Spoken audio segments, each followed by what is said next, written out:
There is a brass desk lamp burning late in the Navy Ministry building in Tokyo. The light is small and yellow, and it falls across a map of the Pacific that has been spread so many times the fold lines are white.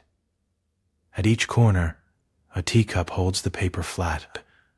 Along the left margin, someone has penciled a column of figures, barrels of oil against months remaining, and the arithmetic ends badly. From that lamp, that map, those numbers, comes tonight's question. What if Japan never attacked Pearl Harbor? It sits high on the improbable list. The machinery was already turning, the orders already cut, the carriers already at sea. And yet there was always a moment when a different hand might have reached for a different pen. If this channel has helped you settle into sleep before, it would mean a great deal if you liked the video and subscribed. And wherever you are right now, what time is it there? Drop it in the clerk's small office on the upper floor of the Navy Ministry in Tokyo. It is late November, 1941. The window beside you is fogged with condensation, the glass cool against the air, and through it, the city is dim. Blackout drills have pulled the lights down to almost nothing. So Tokyo at night looks like a city that has already been told something it cannot unsay. Your desk is bare except for a single lamp, a clay cup of tea gone cold, and a stack of papers that arrived in a buff envelope 2 hours ago, and that you have been reading slowly, the way you read something you hope will change meaning if you go slowly enough. It has not changed meaning. The good news is that the war has not started yet. The date on the wall calendar is still November. The harbor is still quiet.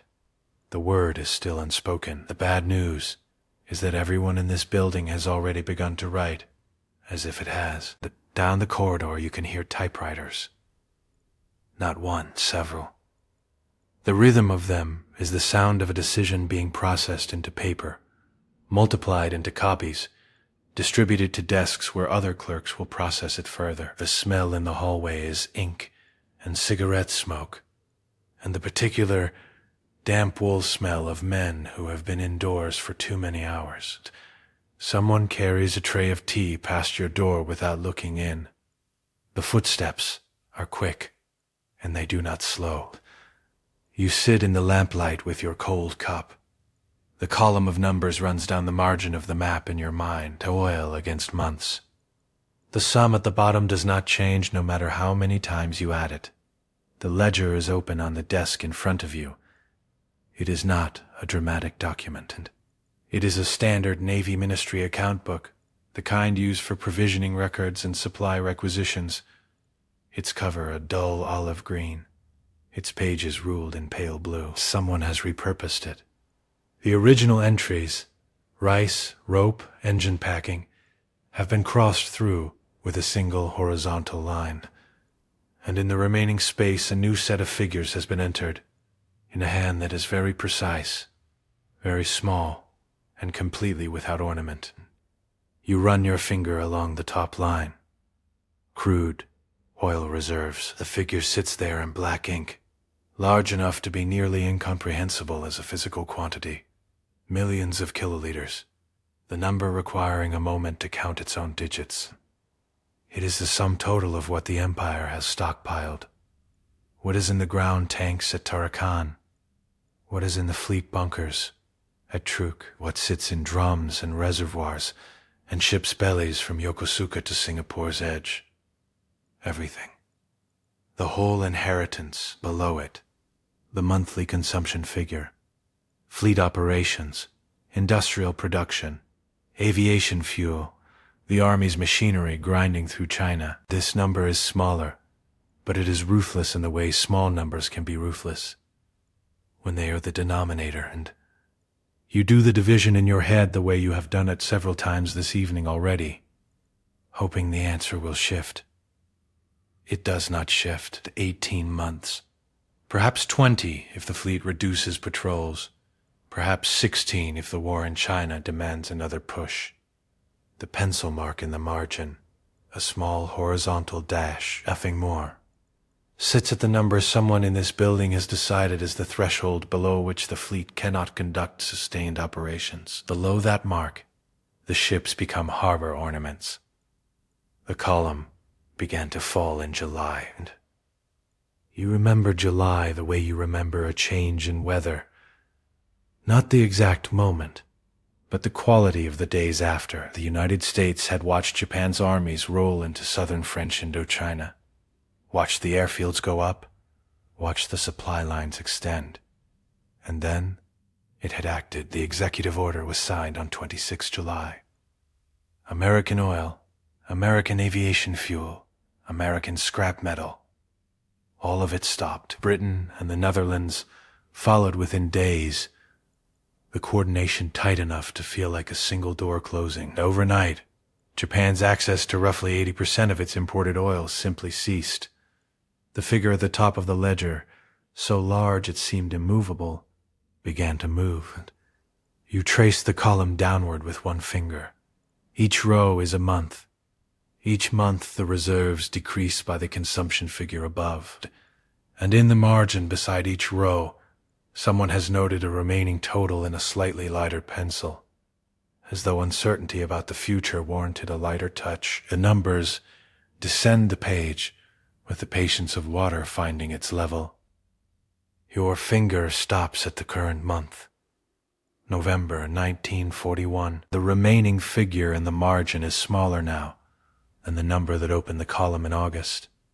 Smaller by months of fleet exercises, by months of China, by months of simply existing as an empire that runs on oil. The pencil dash, the threshold, the hard line is not far below where your finger rests. You take your hand off the page. The lamp buzzes very faintly, a low hum you have stopped hearing except in moments like this. One, when the room is quiet enough that the small sounds come back. Outside, nothing, the city in its dimness. The typewriters down the hall have paused. You put the ledger aside and look at the map. The map is wide. Your eyes cross it the way they have crossed it 100 times in the past months. Left to right, west to east, following the blue expanse of the Pacific until it reaches a coastline that is not yours. Washington, D.C. The same night, give or take the hours the sun burns through between. In the State Department, the building on Pennsylvania Avenue, a different lamp is burning over a different desk. A man behind it is Cordell Hull, Secretary of State, 69 years old, Tennessee-born, the kind of thin that comes from decades of work rather than deprivation. His face in the lamplight is long and still.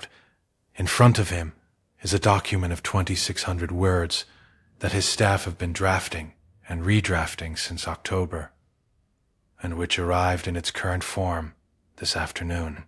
He has read it 3 times. He is reading it a 4th. The room smells of old paper and radiator heat. Outside, Pennsylvania Avenue is dark and cold. November, doing what November does to the capital, stripping the last of the color from the trees, laying a gray film over the marble facades, putting a bite in the air that makes pedestrians walk faster and look down. Hull turns a page. The document is formal in the way that State Department documents are always formal. Precise, numbered, every clause nested inside the one above it, the language drained of heat so that what remains is pure demand. It asks Japan to withdraw all military forces from China. All of them. 4 years of war, 400,000 soldiers, the whole forward position, out. It asks Japan to withdraw from Indochina. It asks Japan to recognize the nationalist government in Chongqing as the sole legitimate government of China, which is to say, it asks Japan to repudiate the puppet state it has spent years constructing in Nanking. It asks Japan to abrogate the tripartite pact with Germany and Italy. It offers, in return, a resumption of trade talks. Hull sets the page down and puts 2 fingers against his temple. Across the city, in other offices, Other men are doing similar arithmetic to the arithmetic being done in Tokyo, only in reverse. American planners have maps too, and their maps are covered in radii. The reach of Japanese bombers from Formosa, the reach of the Philippine garrison's artillery, the reach of the fleet from Pearl Harbor to the nearest point of engagement. They are not optimistic maps. The Philippines is thinly defended, a garrison under MacArthur, stretched across an archipelago too large for its numbers. The air cover insufficient. The naval support complicated by the sheer distance involved. The men reading these maps are not under the illusion that the coming months will be easy, but they have read the intercepts, the signals intelligence, purple, the code the Americans broke, which decrypts Japanese diplomatic traffic with a lag of hours rather than days, has been describing a situation approaching its terminal point for weeks. Messages between Tokyo and the Japanese embassy in Washington speak of deadlines, of final positions, of instructions that leave no room. Hull knows what his note will look like from the other side of the Pacific. He knows it will look like a door that has been not merely closed, but bolted. He knows that what Tokyo will read is not an opening position, but a termination. Here is the price of peace, and the price is everything you have spent 4 years purchasing in blood. And he is not naive about this. He has been a diplomat for a long time, long enough to know that a note designed to be rejected is still technically a note. He signs it anyway. The pen scratches across the paper. The lamp flickers once, then steadies. Down the hall, someone sets a kettle on a burner. The thin whistle of it builds, and then is lifted away, and the sound of water being poured into a cup reaches you like something from a great distance. The spoon against ceramic, once, twice.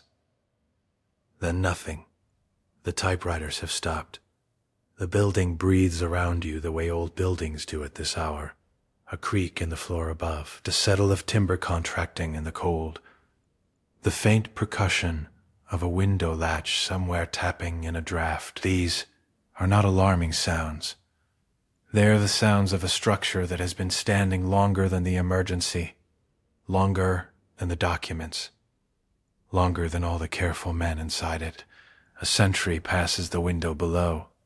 You hear his boots on the gravel path, slow and even, the sound of someone whose job tonight is simply to keep moving. The footsteps reach the corner of the building and go around it and diminish, and then they're gone.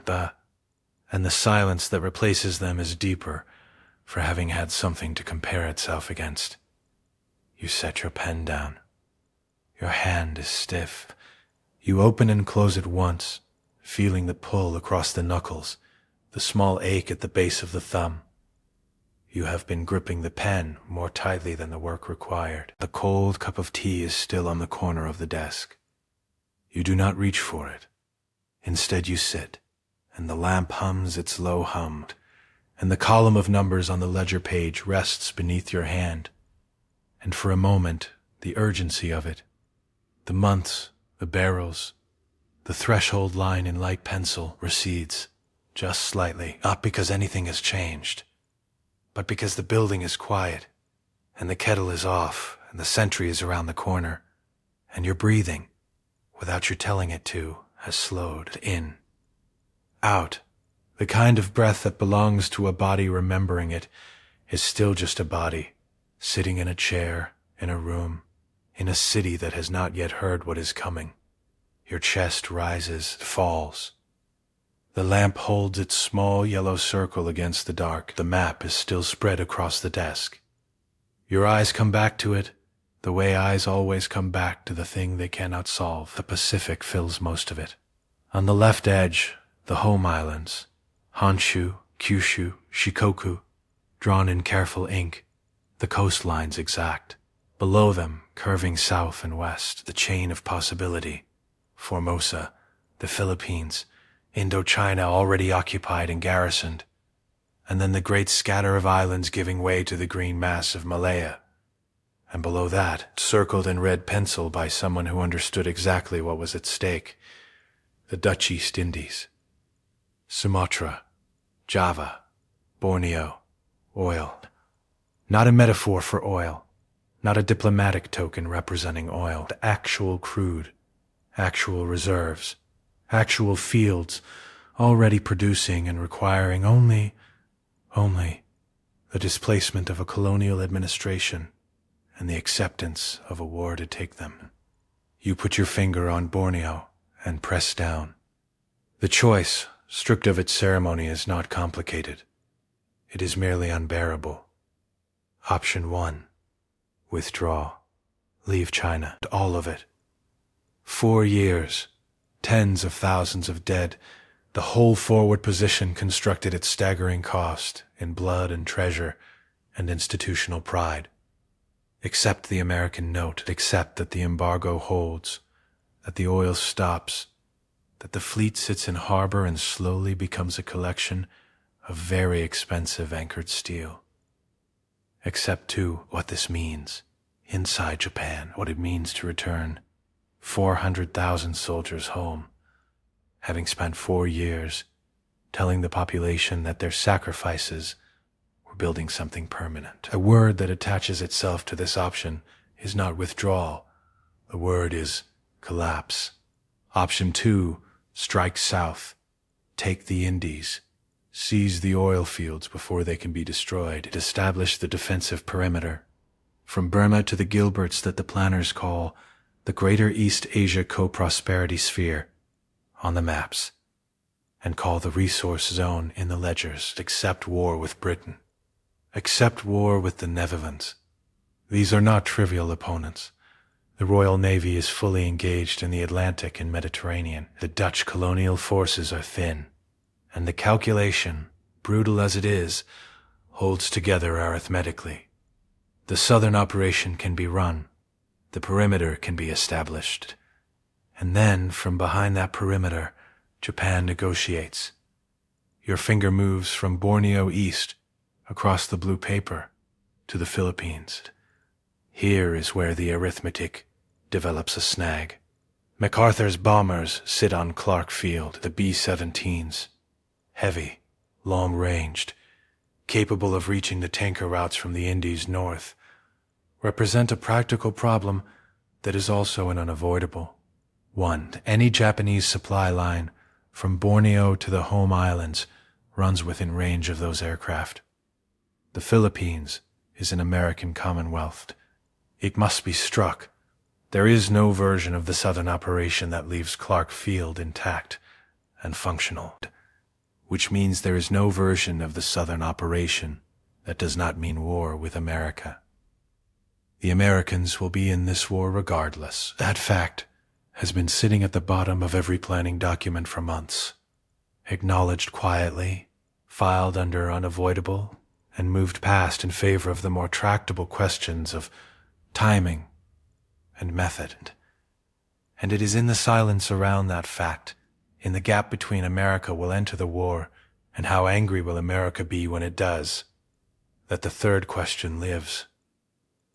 Not spoken loudly, not written in the official documents in those terms, but present in every late-night conversation in this building, in the Naval War College, in the corridors between meetings, whether to hit Hawaii, whether the carrier strike that Yamamoto has designed, meticulous, audacious, the product of a year's planning, is a military necessity or something else entirely. And you reach up and turn the lamp down, not off, just down, to the place where the flame is a suggestion rather than a fact, where the circle of light barely reaches the edge of the desk, and the map beyond it disappears into shadow. The fold lines, the red pencil circle around Borneo, the column of numbers in the margin, all of it swallowed by the dark.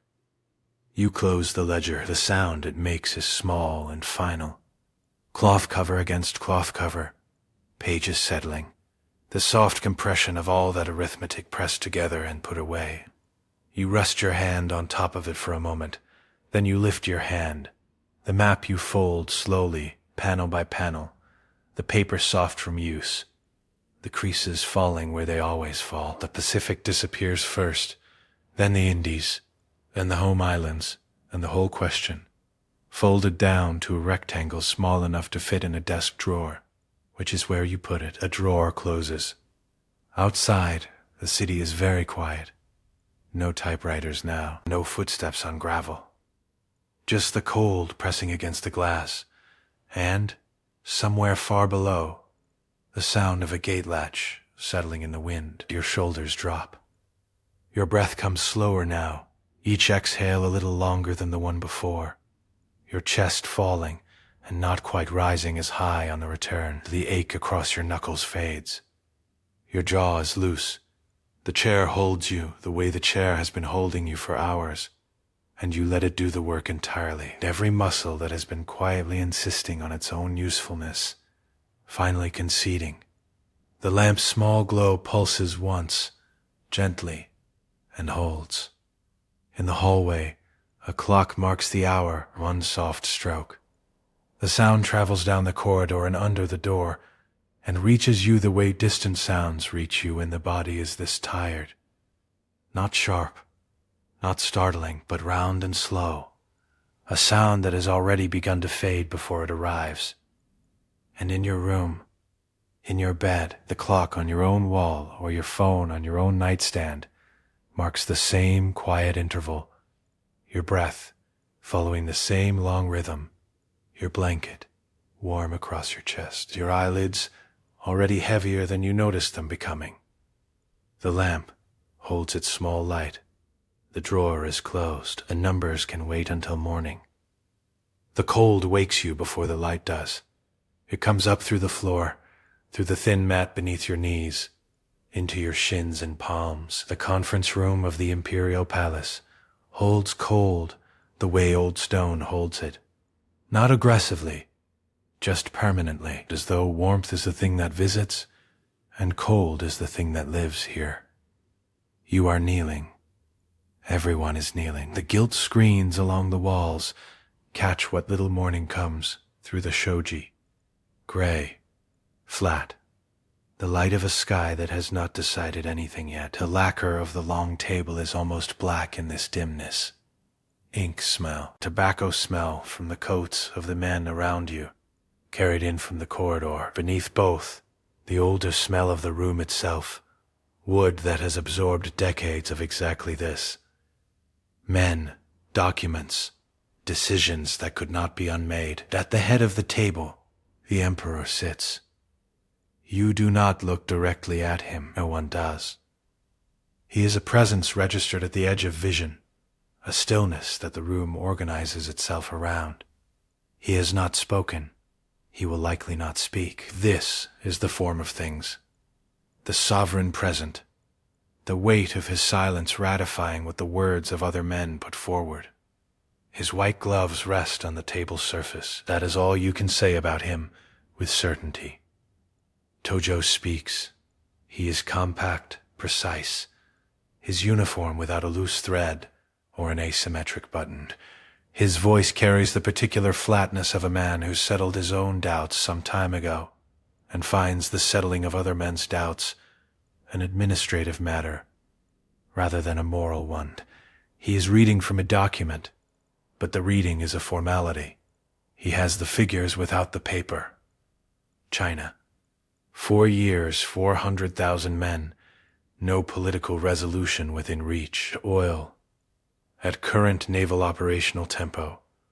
14 months. Perhaps 16. The estimates vary by who is making them and what they want the answer to be. The Dutch East Indies.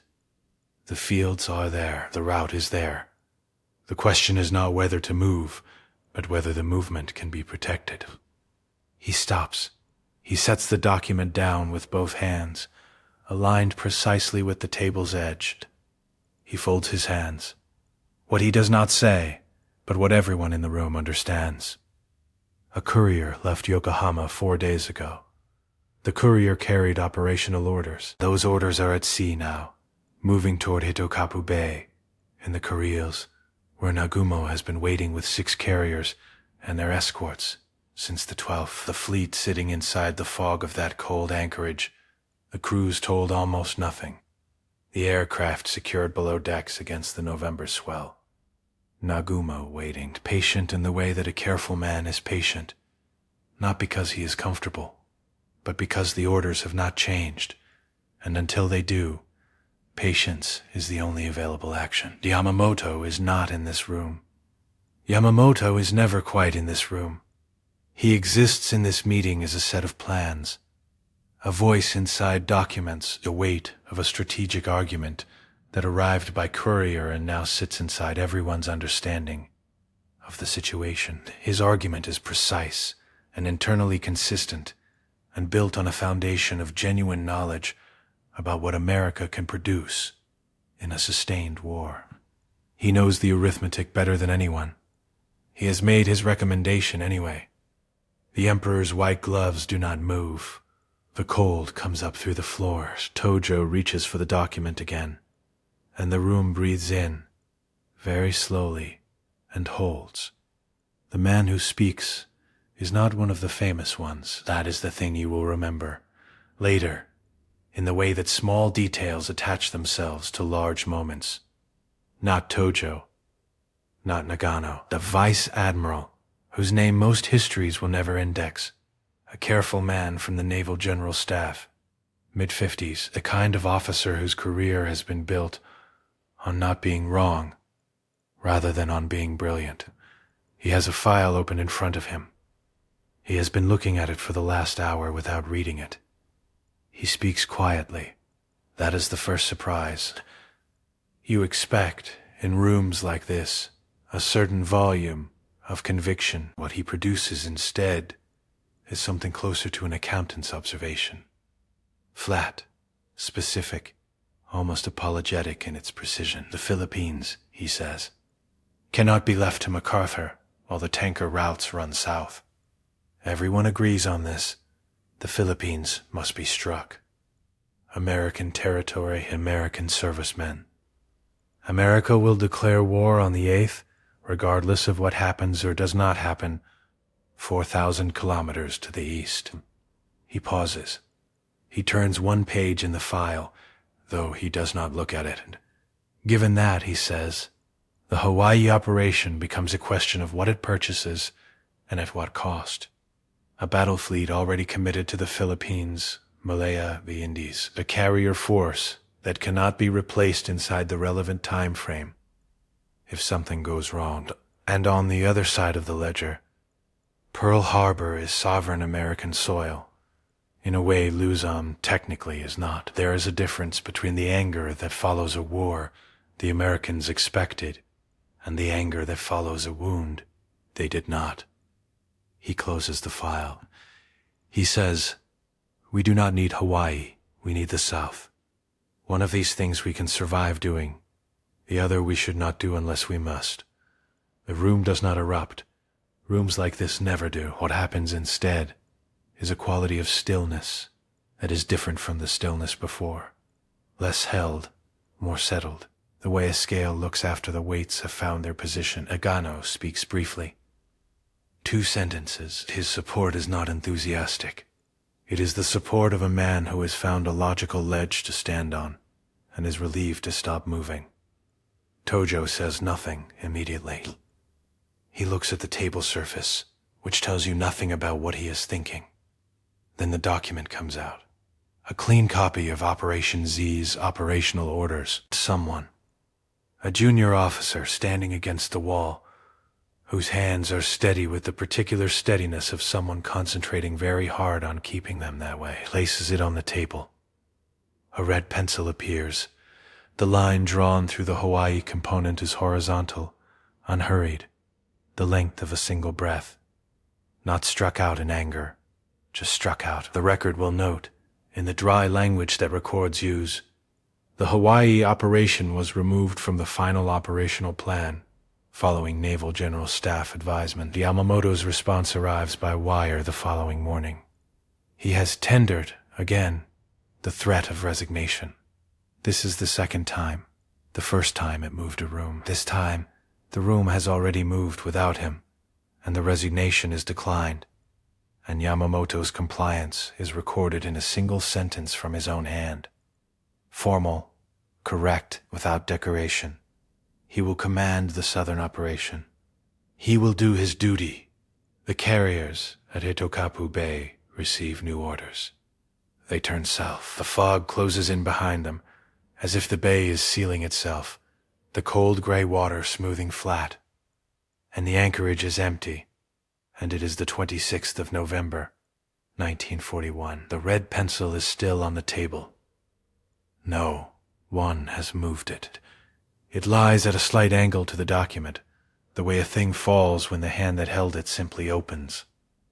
The line it drew is not dramatic. One horizontal stroke, clean the length of a breath, through the words Kido Gutai, Hawaii, Phase 1.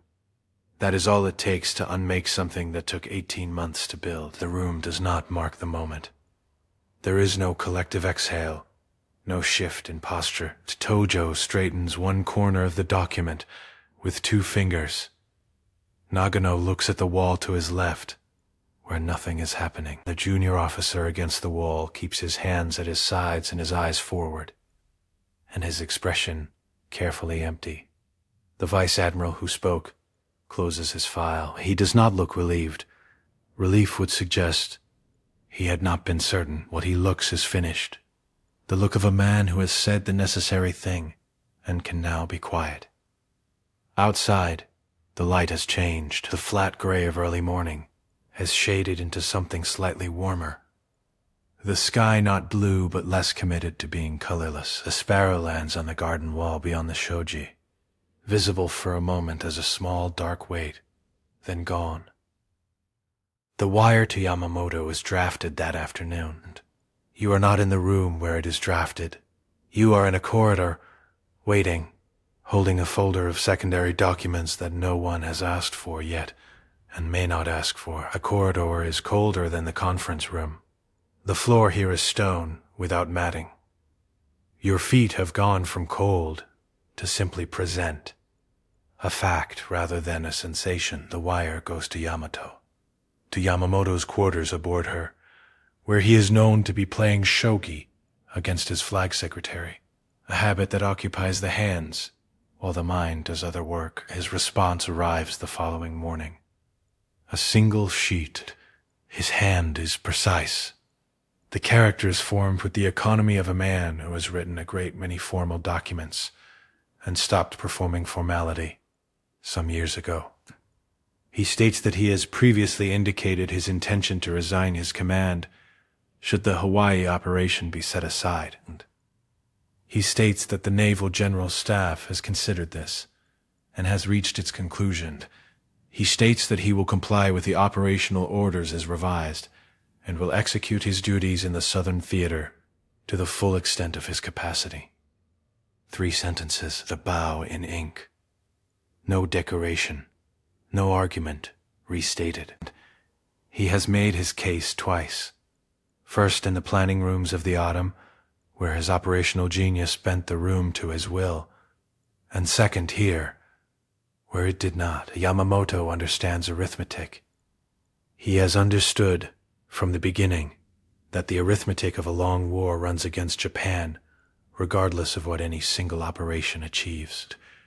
He designed Pearl Harbor to buy time inside an equation he knew was already losing. Now the time will be bought differently, or not bought at all, and the equation remains the same. He is 57. His hair is going. He sleeps poorly on the ship and plays shogi at hours when other flag officers are asleep, because the game requires a specific quality of attention that quiets the other kind. And he signs the document. He hands it to his flag secretary. He picks up a shogi piece, holds it, sets it down in a different position.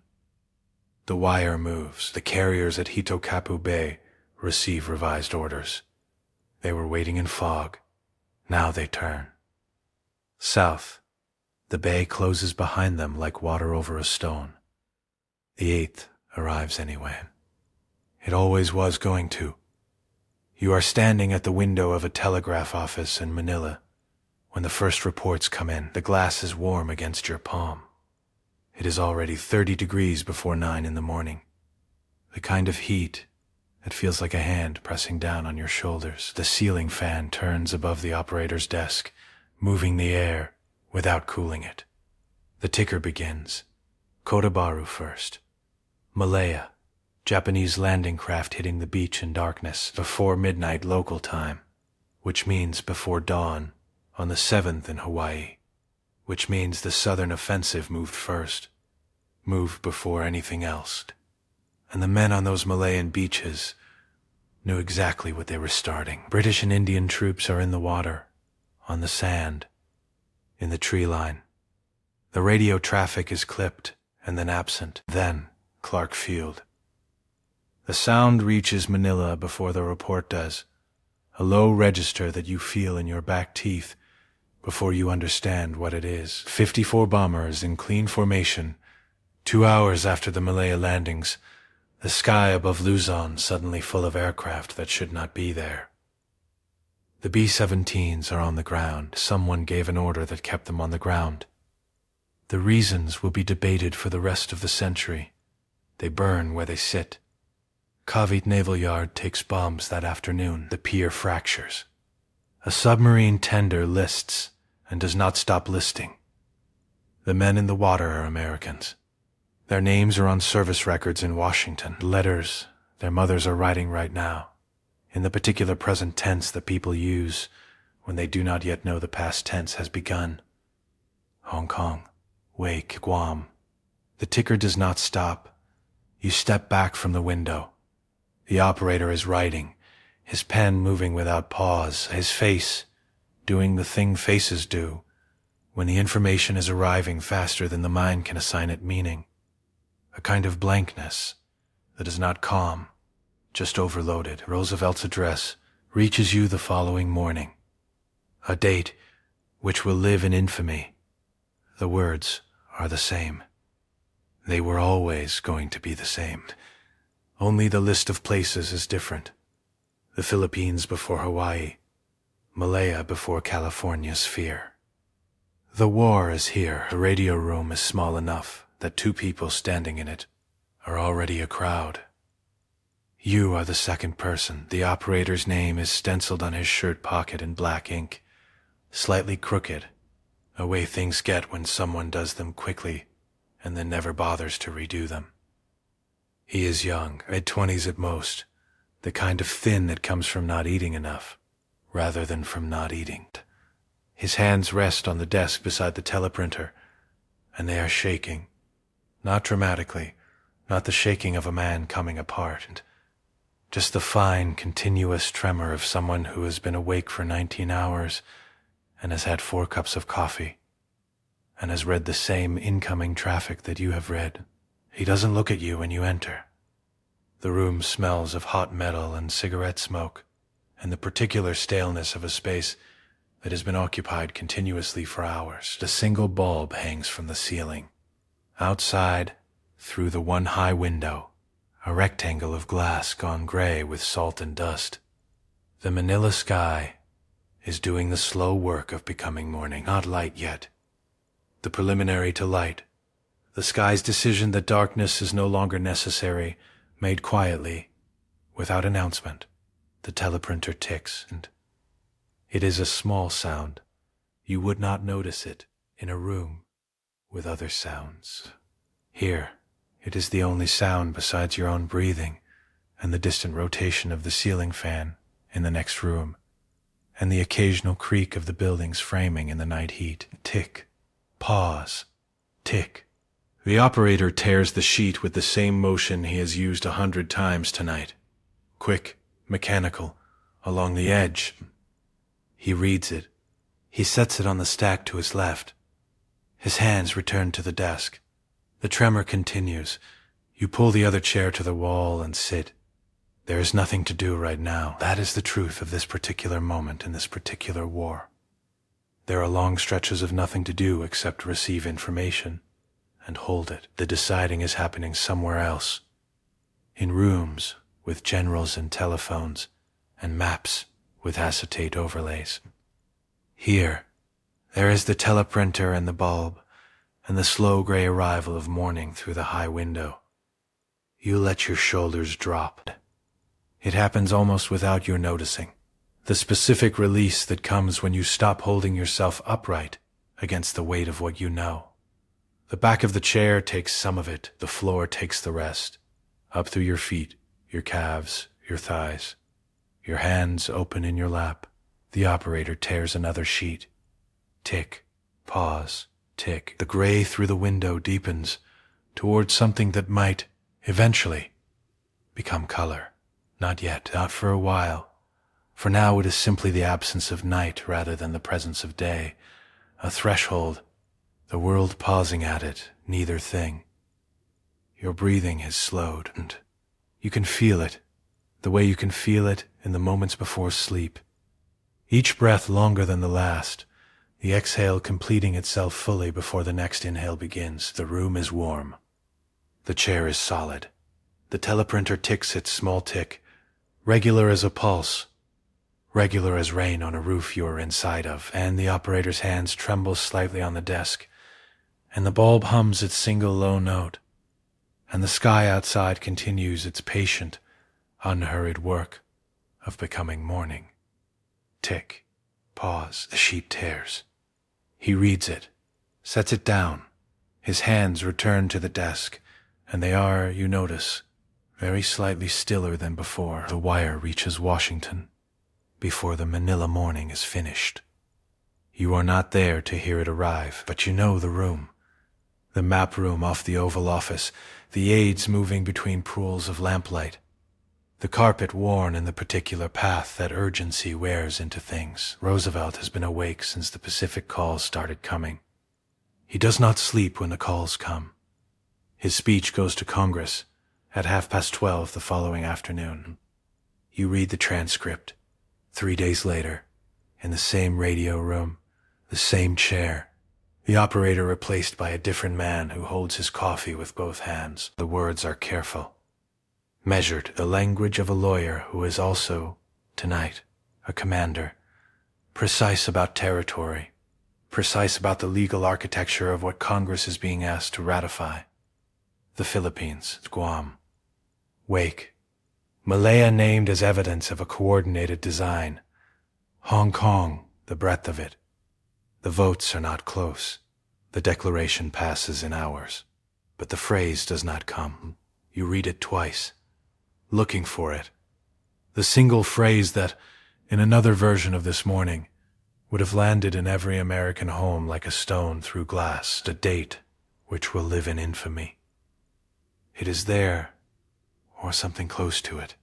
But the sentence that carries it is more qualified, more enumerated, a fury distributed across a list of places, rather than concentrated in one image. Luzon is not Hawaii. Luzon is a place most Americans cannot find on a map. The legal case is airtight. The emotional case is slightly cooler.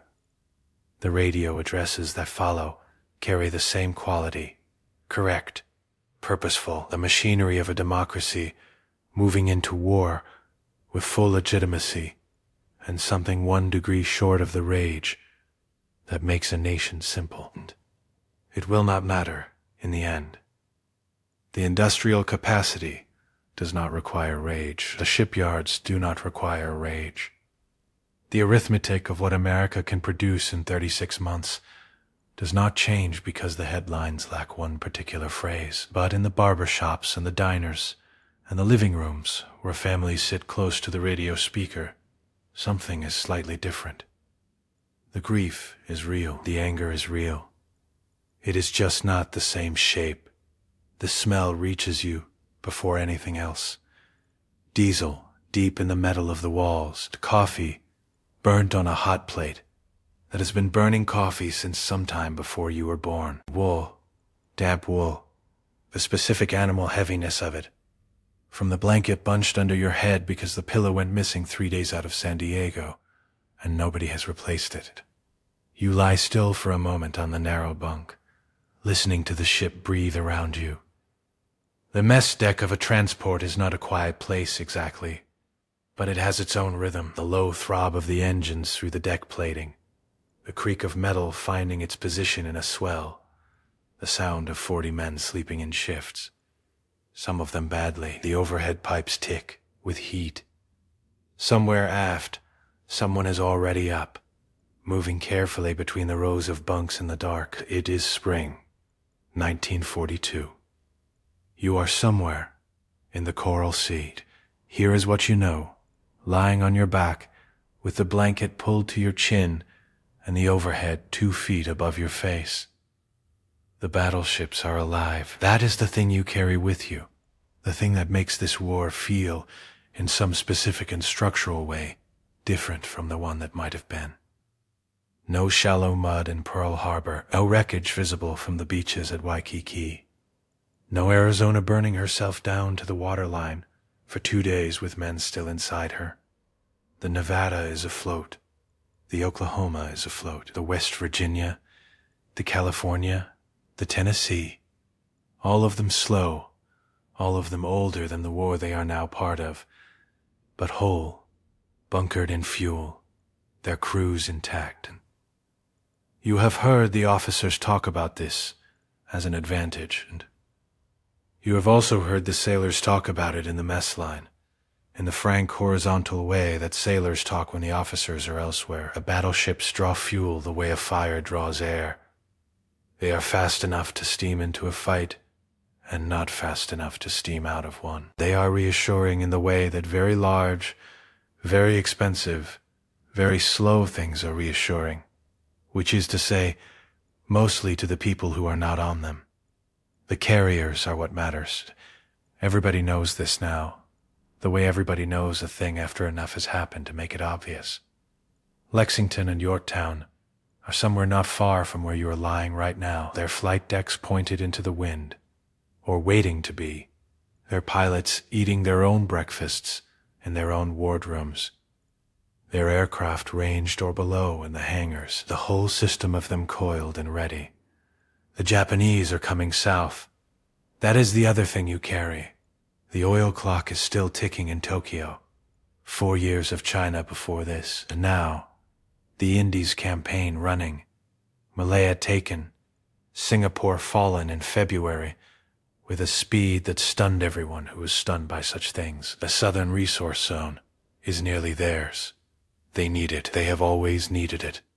And the embargo just made the need visible, made the timeline visible, turned what was a strategic preference into an arithmetic certainty. The Philippines are gone, or going. Bataan is a name people say quietly. The oil will buy them time.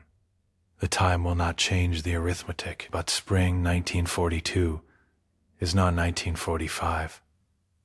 It is not even 1943.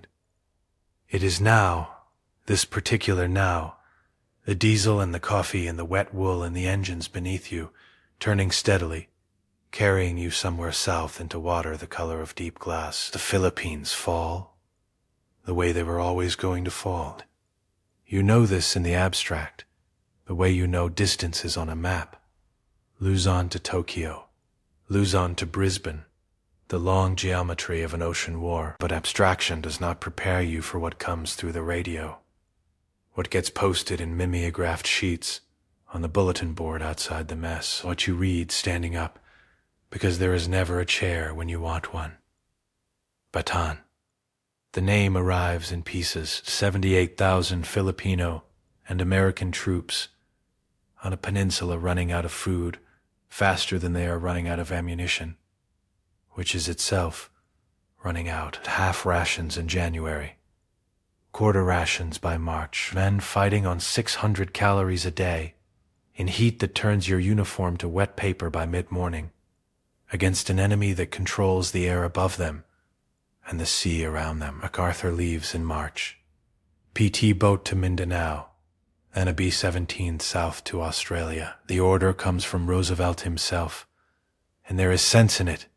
A theater commander is worth more than a prisoner, but the men on Bataan do not feel the sense of it. What they feel is the watching, the receding engines.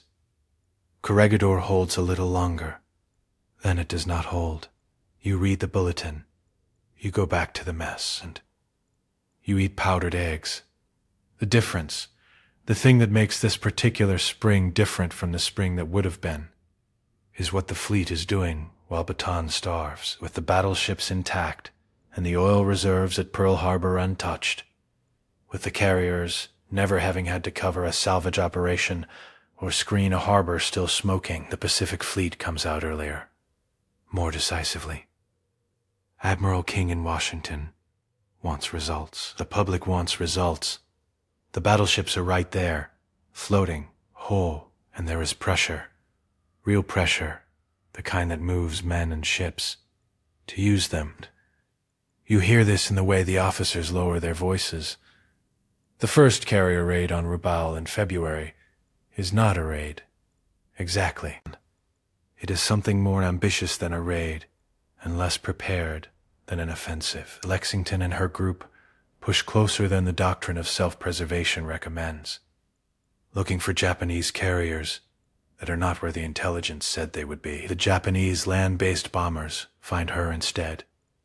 She takes 2 torpedoes and withdraws, not sinking, not broken, but hurt and burning aviation fuel through a rupture in a forward tank that the damage control parties work on for 11 hours.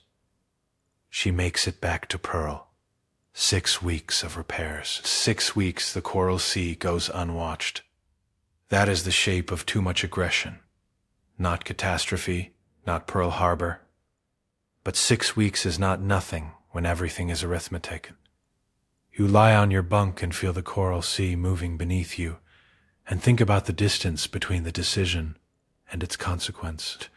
Someone in a room in Washington or Pearl Harbor leans over a chart and moves a marker representing a ship, representing thousands of men. Then the decision travels down through radio and signal lamp and direct order until it arrives here, and the engine throb dark, and the smell of diesel and wet wool. As the simple fact of your position in the water, a ship moves south.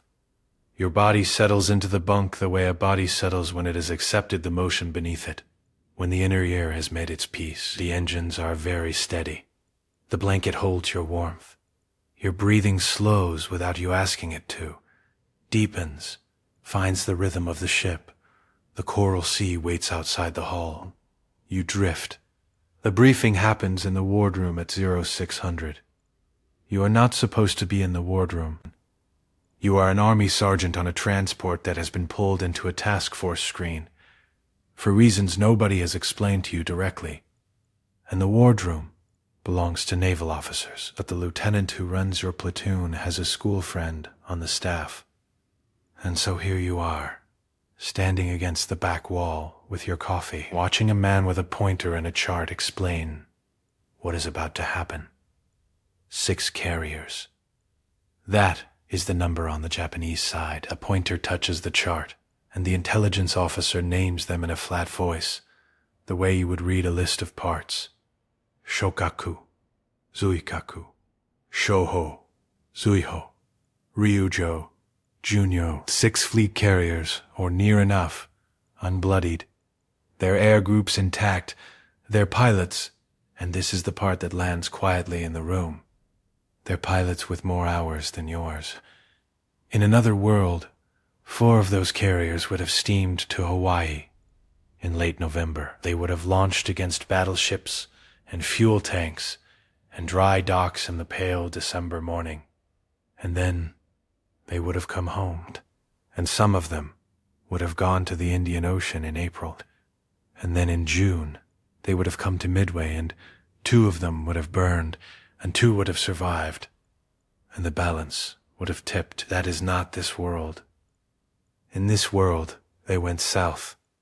They took Malaya and the Indies and Singapore, and they have had 6 months of warm-up, and their losses have been modest. And they are here, somewhere north of where you are standing, their flight decks turning into the wind at an interval you could probably calculate if you knew their speed and heading, which you do not. Our assets. The pointer moves. Lexington, Yorktown. The officer pauses on Lexington, a half-second longer than he needs to, and everyone in the room who knows about the February damage absorbs that pause without expression. 2 carriers against 6 is not 2 against 6 in practice. The Japanese cannot concentrate all 6 in a single sea, cannot coordinate a strike group across that kind of dispersal. But 4 to 2 is a reasonable estimate, and 4 to 2 is still 4 to 2. The room is quiet the way rooms get when the math is visible.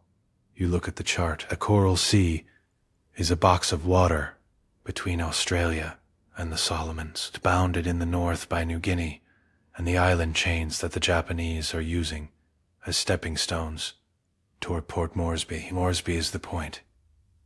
Take Moresby from the sea, and you have an airfield pointed at Australia's throat, and the war in the south changes shape entirely. That is what the carriers are covering. An invasion convoy, slow and loaded, picking its way through the Louisiade archipelago. The convoy is the target. The carriers are the shield. Your job, and the job of every man on every transport in this screen, is to be somewhere that is not between a Japanese torpedo bomber and a Japanese carrier. The briefing ends. You walk back to the mess deck with your empty coffee mug and sit on a damage control locker and look at the scuttle, the small circle of gray-green water visible through the glass, a surface of the coral sea catching the early light in long, flat plates of silver. Somewhere out there, beyond the edge of what you can see, 2 fleets are finding each other. The ocean looks the same as it always does. You go back to the bunk. There is nothing else to do. The sea makes the decision for you. The transport rolls, a long, slow lateral movement, and your body follows it without resistance, settling into the thin mattress, finding the groove your weight has pressed into it over weeks. The bunk lamp above you swings on its bracket, a 1/4 inch left, a 1/4 inch right. The filament holds its glow through each arc, steady orange, and the shadows in the overhead pipes move with it in the opposite direction, a slow counter-pendulum. You watch it without meaning to. The hull speaks around you in its low structural language, a long creak from somewhere forward, a tick, a settling, not distress, just the ship finding its position in the water, the way a house finds its position in the cold, the way any large thing shifts and breathes when no one is asking it to be still. The engines are far below. You feel them more than hear them, a vibration that lives in the back of your teeth and the base of your sternum, steady and unvarying, a heartbeat of something larger than you. The swell moves the ship moves you, in, out, the long roll east, the long roll back. Your chest rises, falls, rises. You are not asleep, you are not quite awake. You are in the space between, where the bunk lamp swings, and the hull creaks, and the coral sea breathes in its slow, enormous way outside. 2 inches of steel, and none of it requires anything from you. Your shoulders drop. You hadn't known they were raised. Your hands open on the blanket, fingers loosening one by one, the last tension leaving your knuckles, your palms going warm and heavy. The lamp swings, the hull settles. The engines hold their note. Somewhere above you, on the open deck, a watchstander is pacing his beat in the early light, eyes on the horizon. And you are not him. You are here, horizontal, warm, the blanket pulled to your chin, the way it was when the ship was still in San Diego Harbor, and the war was still a shape on a chart, rather than the air you breathe. The swell comes through. Your breath goes with it. The radio finds you 3 days later. Not the combat frequencies. Those belong to the officers. The shortwave, the civilian band, the thing the radio man keeps going in the corner of the signals room, because nobody has told him to stop. You hear it through the open hatch on your way to the head at 0200. Half asleep, your boots unlaced. A senator's voice, someone from Ohio, or somewhere flat. The American people will not be satisfied with a European sideshow, while our boys die in the Pacific. You stand in the corridor for a moment, listening. Then you go to the head and come back and lie down and stare at the overhead. You have heard this argument before, in mess halls and letters from home, in the way your father writes about the war, with a specific directional anger, always east, always toward the islands, never across the Atlantic. A man who died at Clark Field and Cavite and on Bataan are his geography of grief. The U-boats sinking cargo ships off the Virginia coast are something that happens to other people's sons. Roosevelt knows this. Marshall knows this. You know this in the way a sergeant knows the temperature of a room. Not because anyone has briefed you on coalition strategy, but because you can read a mess deck, and a mess deck is a cross-section of the country. Without the photographs, without the specific visual fact of Arizona settling into the mud of Pearl Harbor, without the image of the hull number visible above the oil slick, without that image reproduced on the front page of every newspaper in every city in America, the argument is harder to make. Not wrong. Harder. Germany declared war on the 11th of December, the same as always. The legal architecture of the alliance is the same. But law is not feeling, and feeling is what moves a country. And the feeling in the country right now is pointed south and west across the Pacific, with a focus that makes Marshall's staff work longer hours than they planned. You know about the convoys the same way you know about most things. Pieces. A man in your platoon has a brother on a Liberty ship, and the letters come through in bundles, delayed and censored, the brother's handwriting visible in the gaps between the blacked-out lines. Baltimore. The yard smells like burning metal and river mud. They are laying a keel every 40 days, then every 30, and faster, because Henry Kaiser has decided that the way to build a ship is the way you build anything, when the deadline is the end of the world. You break every assumption about sequence and precedent, and you find out what is actually necessary. The steel is coming from Pittsburgh, the engines from Detroit. The acetylene torches burn around the clock, and the women welding the hull sections have been welding for 8 months, and are better at it now than the men who trained them. This does not stop. The embargo stopped Japan's oil. Nothing stops the yards. The Lend-Lease convoys are sailing, tanks going to England, trucks going to the Soviets, around the North Cape through water so cold that a man overboard is measured in minutes. The U-boats are in the Atlantic in numbers that keep Admiral King awake, and King is not a man who looks like sleep matters to him under any circumstances. All of it continues. The industrial avalanche does not require Pearl Harbor. It requires the war, and the war is here, everywhere, moving through shortwave signals and censored letters, and a senator's voice at 0200 through an open hatch. The ship rolls. The Coral Sea waits outside the hull. You stop listening to the shortwave. Not a decision, exactly. The senator's voice fades as you move back down the corridor, and by the time you reach your bunk, it is already something that happened to someone else, in some other part of the ship, in some other hour. You sit on the edge of the mattress, unlace your other boot, set them both on the deck plating side by side, the way your mother taught you, the way you still do it even here. The mess deck is breathing around you. 30 men, maybe more, in various stages of sleep. Someone is snoring with a dedication that suggests they have been doing it their whole life and intend to continue. Someone else has their arm thrown over their face, blocking the faint amber glow of the exit lamp. You lie back. The ship finds its rhythm beneath you. The long, slow rock of deep water. Nothing like the short chop of the harbor. Nothing like the mechanical pitch of a storm. This is the Coral Sea at night, at ease, moving under its own enormous logic. The swell lifts the bow by degrees, so gradual you only notice the return, the long settling back, the hull finding its waterline again. The blanket is warm where your body has been in it. Your legs go heavy first.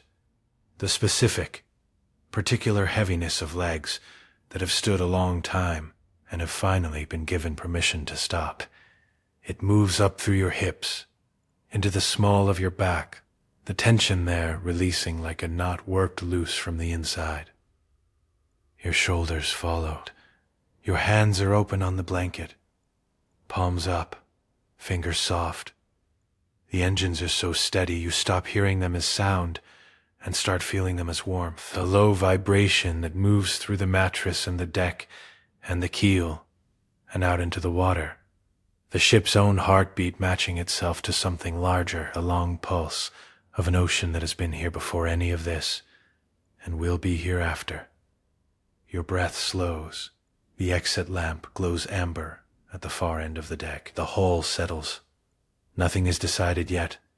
The carriers are out there in the dark, finding each other by mathematics and radio and the slow turning of radar dishes. The convoy moves north. The swell comes through. You go with it. The smell reaches you before anything else. Rice, thin and slightly sour. And beneath it, the particular staleness of a room that has been sealed against sea air for too long. Engine oil. Something damp in the bulkhead insulation that no one has had time to address. You are in a wardroom. The chart is pinned to the port bulkhead. The South China Sea, the Strait of Malacca, the run south toward Palembang, and the refineries. The chart is marked with red pins. There are many red pins. You look at them and then you look away, because counting them is not something you want to do before breakfast. It is late, 1943. The table holds 4 bowls. The rice in them is thin enough that you can see the porcelain through it. There is a strip of dried fish beside each bowl, a kind of portion that used to be a quarter of a meal and is now the whole of one. The cook who set them out is older than he was last year, and you notice this without quite meaning to. The deepened lines around his eyes, the way he moves with the careful deliberateness of a man conserving something. He does not meet your eyes. On the forward bulkhead, above the door, there is a propaganda poster, a rising sun, bold strokes, a silhouette of ships in ordered formation. The corner nearest the ventilation grill has peeled away from the wall, curling inward on itself, and no one has reglued it. It has been like that for weeks, and you have stopped noticing it in the way you stopped noticing a leak that cannot be fixed. You notice it again now only because you were looking at everything this morning, with the kind of attention that comes from not having slept well. The tanker's engines run beneath the deck, steady, but lower than they should be. You feel it more than hear it, a slight unevenness in the vibration. The machinery doing the same work on less maintenance than it needs. The oil in your hold is bound for the home islands. Refined at Palembang, loaded at the terminal docks where the air tastes of petroleum and heat. In the wardroom, on a tanker in the South China Sea in 1943. That is what your life is, the arithmetic of moving oil from where it comes out of the ground to where the fleet burns it. The fleet needs it desperately. The route is shorter than it was. The longer routes have too many American submarines now. The red pins on the chart, marking where ships stopped sending signals, stopped existing. Somewhere in water too deep to matter. The shorter routes are not safe either. There are no safe routes. There are only routes with different gradations of risk. And the men who plan them sit in rooms in Tokyo and move pieces across maps. And the pieces that stop moving are ships like yours, cargoes like yours, and like the cook who sets the thin rice on the table without meeting your eyes. You eat. The fish is saltier than it should be, or perhaps you are simply more aware of it. The rice fills the bowl without filling you. Outside the porthole, the South China Sea is gray-green and flat in the early light, and somewhere on the horizon, a low shape might be an island or might be cloud. And either way, it does not matter. Other man pulls out the chair across from you, sits, looks at his bowl. He does not say anything about the ration. Neither do you. The cook refills your tea without being asked. The water is barely hot enough to color it. Across the table, The other man, Petty Officer Hayashi, engine room, 3 years aboard, wraps both hands around his bowl and stares at the surface of his tea, the way men stare at things when they are thinking about other things. Takeda's convoy, he says finally. You already know. Word came through the radio shack 2 nights ago. 7 ships, a destroyer escort the run from Miri to Osaka. 4 arrived. The other 3 are line entries on a ledger somewhere. Positions marked. Causes listed as presumed submarine action, in the language that naval bureaucracy uses to mean men are dead and oil is on the bottom. Hayashi drinks his tea. You eat the last of your rice. The difference between this war and the one on the propaganda poster above the door is the difference between the poster's crisp geometry and the actual South China Sea outside your porthole. Gray, flat, offering nothing. The briefing comes at 0800 in the captain's cabin, which is barely large enough for the 4 of you standing. The captain is a compact man named Ota. He has commanded tankers for 11 years. He has the particular stillness of someone who has made his peace with the situation and has simply not yet announced it aloud.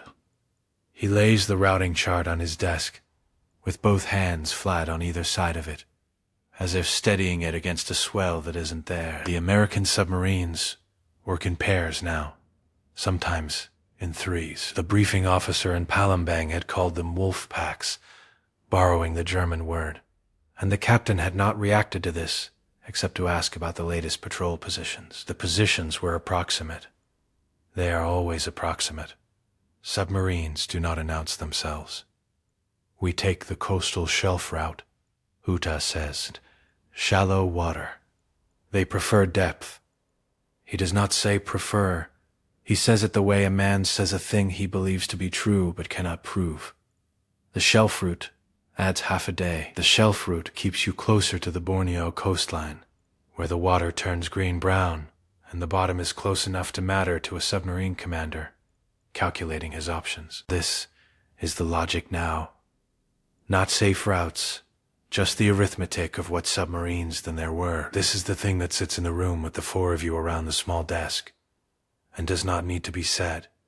The numbers are moving in the wrong direction, and they have been moving in the wrong direction since the beginning of the year, and the rate at which they are moving is accelerating. Before the war, Japan built a tanker fleet calibrated to a world in which the sea lanes were manageable and the enemy was distant.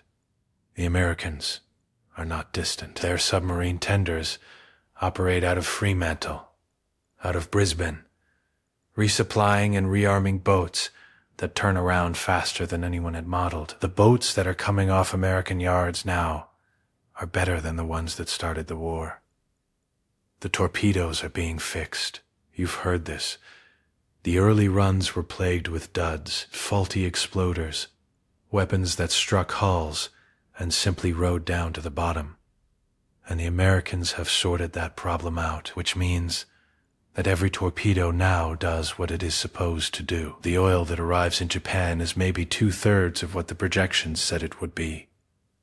You don't know the exact figure. You know the ration in your bowl. The news comes in increments, the way bad news always does on ships. Fragments through the radio shack.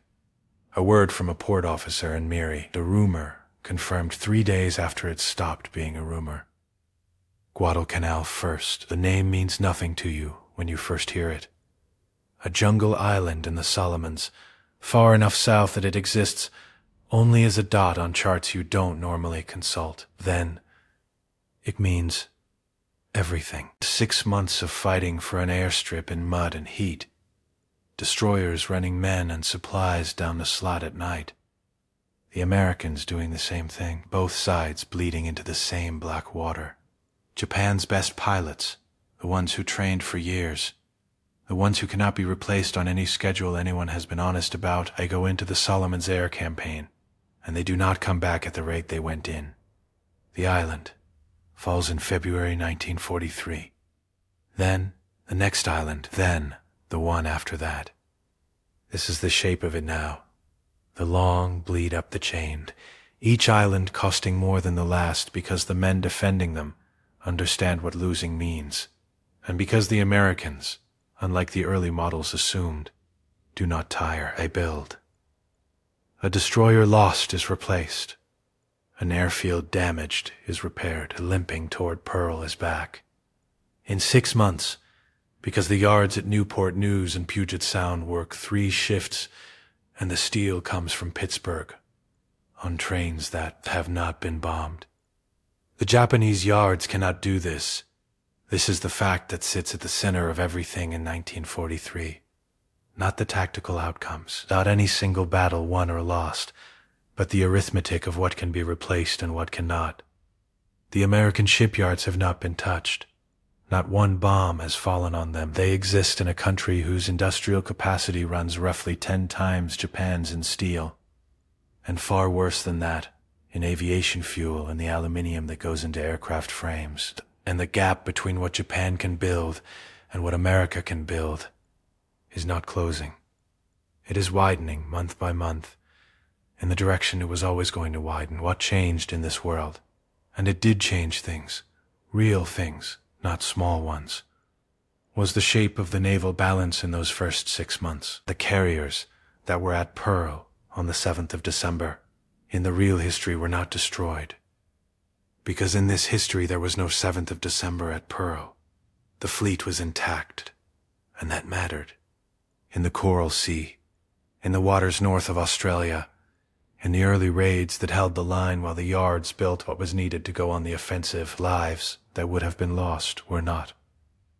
Ground that would have been taken was held, the timetable shifted. But the ending, the direction of the ending, is bounded by the same wall it always was, the industrial gap. Japan could not build its way out, Pearl Harbor untouched, or Pearl Harbor burning. The steel tonnage does not change. The refinery capacity does not change. The submarine losses on routes like yours do not change their trajectory. You know none of the strategic calculus in these terms. You know the rice in the bowl. You know the routing chart with its avoidance lines drawn around where ships have stopped existing. The engine hums beneath your feet. The South China Sea outside the porthole is the same gray-green it was this morning. You finish your tea. The afternoon watch passes without incident. You sit with your back against the bulkhead outside the radio shack. In the narrow strip of shade the superstructure throws across the deck, the steel beneath you holds the day's heat, a dull warmth that works up through your trousers and into the base of your spine. Not unpleasant, the kind of warmth that asks nothing of you. The sea is the same gray-green it has been all day. No horizon event, no silhouette where there should be water. Just the flat run of it in every direction, and the low coastal smudge of Borneo somewhere to the west, and the tanker moving through it all at the pace of something that does not need to hurry, because hurrying would not help. Far below, 3 decks down through steel and insulation and the narrow ladderways that smell of machine oil, the cargo pumps run their maintenance cycle. You feel it more than hear it, a low thrumming that comes up through the hull and into your spine, where it meets the warm deck. Regular, slower than a heartbeat, the kind of rhythm that does not ask you to pay attention to it. Down the passageway to your left, someone is humming. You cannot place the song immediately. It is something older, a melody your mother might have known, the kind that exists in the back of a person rather than the front. Hayashi, probably.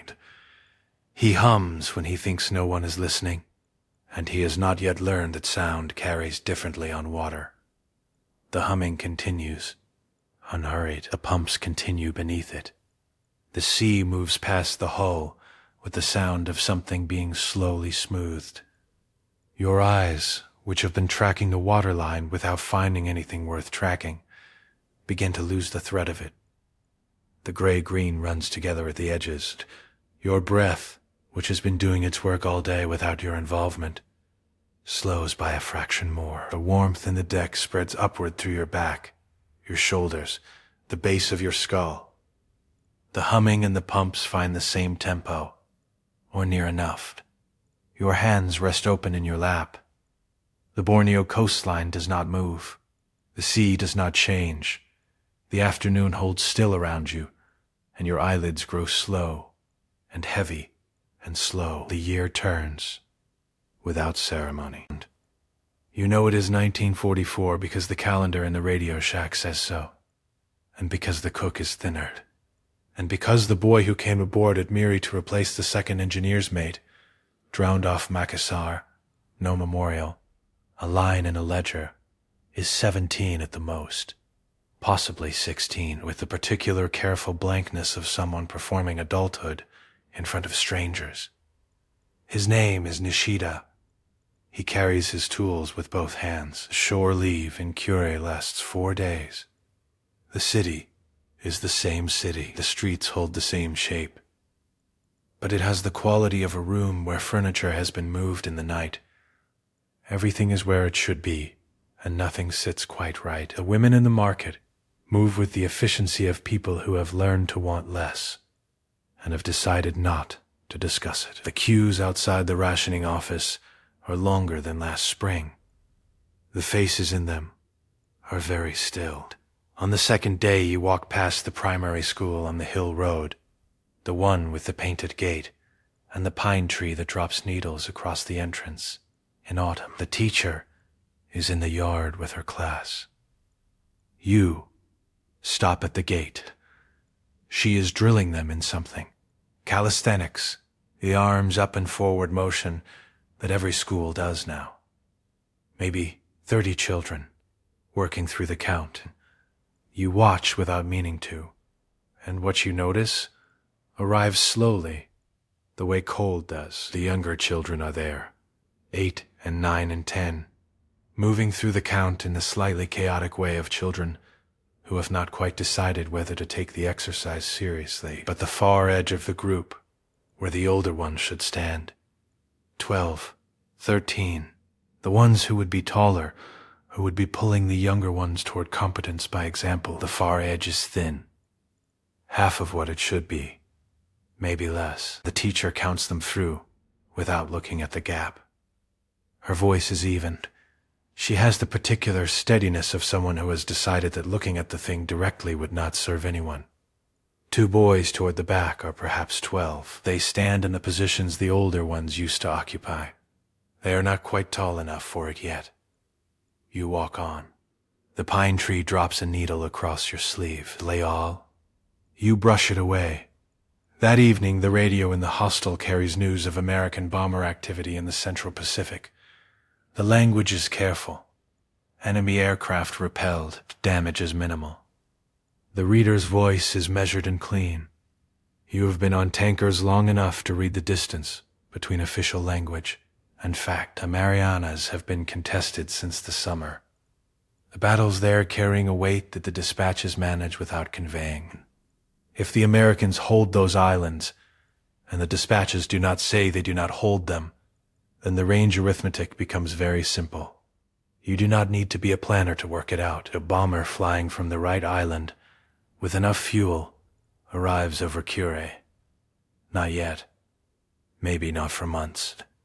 But the teacher in the yard counted her class through to the end, without glancing at the space where the older boys weren't. And somewhere in the ledger, that fact and this one occupy the same column.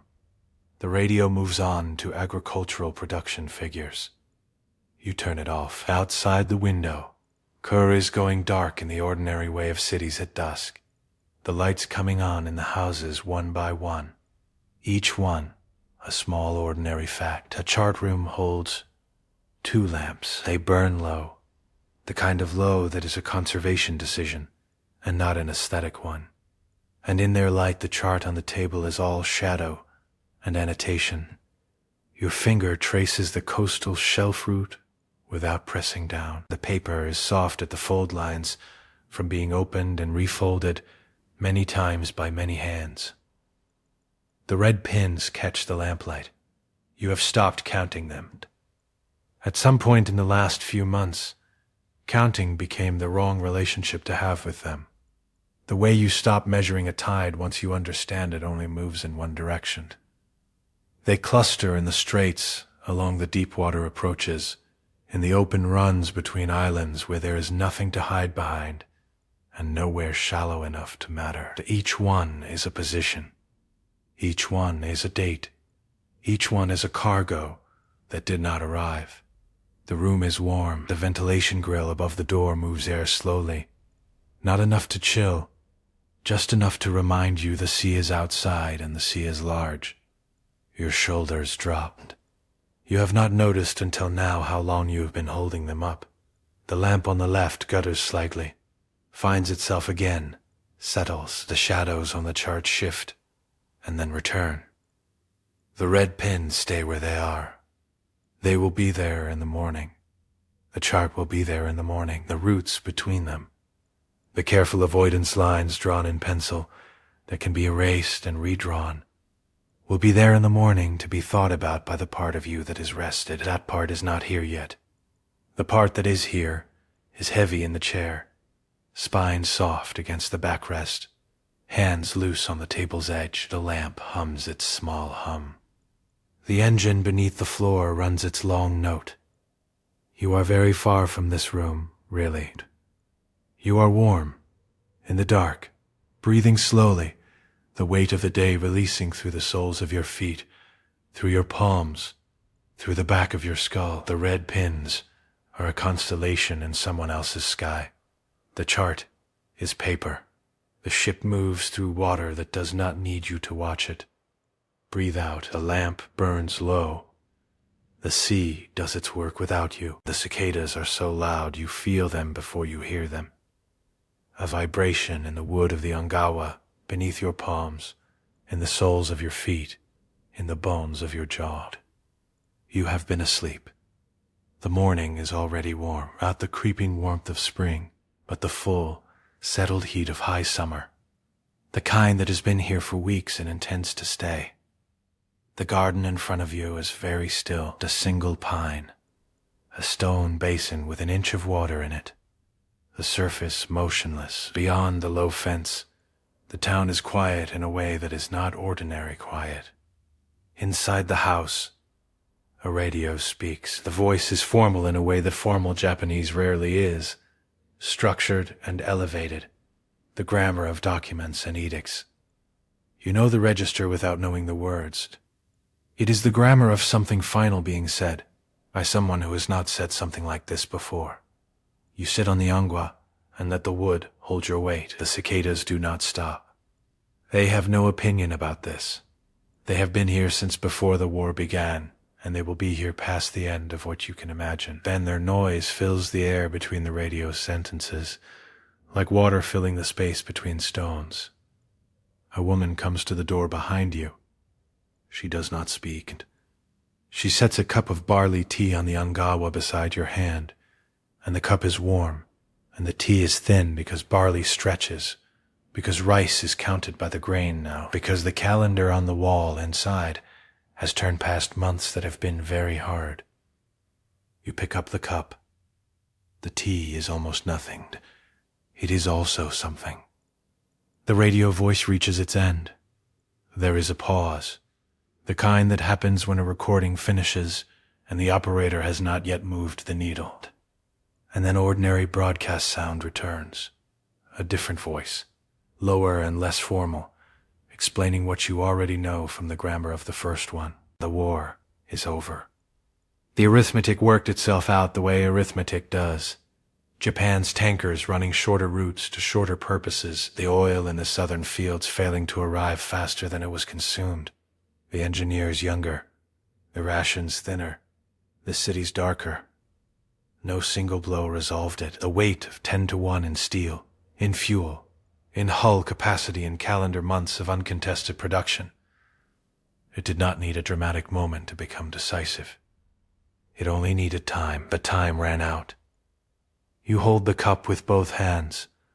The pine tree stands exactly as it stood before the broadcast. The stone basin holds its inch of water. The fence is the same fence it has always been. Somewhere down the road a child is calling for something. A high, bright voice with no urgency in it. just the ordinary demand of being a child who wants a thing. You breathe in. The cicadas are very loud. Your palms are warm from the cup. Your back is warm from the sun arriving sideways over the roofline. The Angawa board beneath you holds the grain of many seasons, soft at the edge where hands have rested, smooth where feet have passed. The woman has gone back inside. The radio murmurs on. The child down the road gets what it wanted. The calling stops. The garden is very still. You sit in the heat, holding the thin tea, and the morning continues without requiring anything from you except that you remain in it. The cicadas fill everything. You breathe out. The barley tea cools in the cup. You are still on the Angawa. The broadcast continues.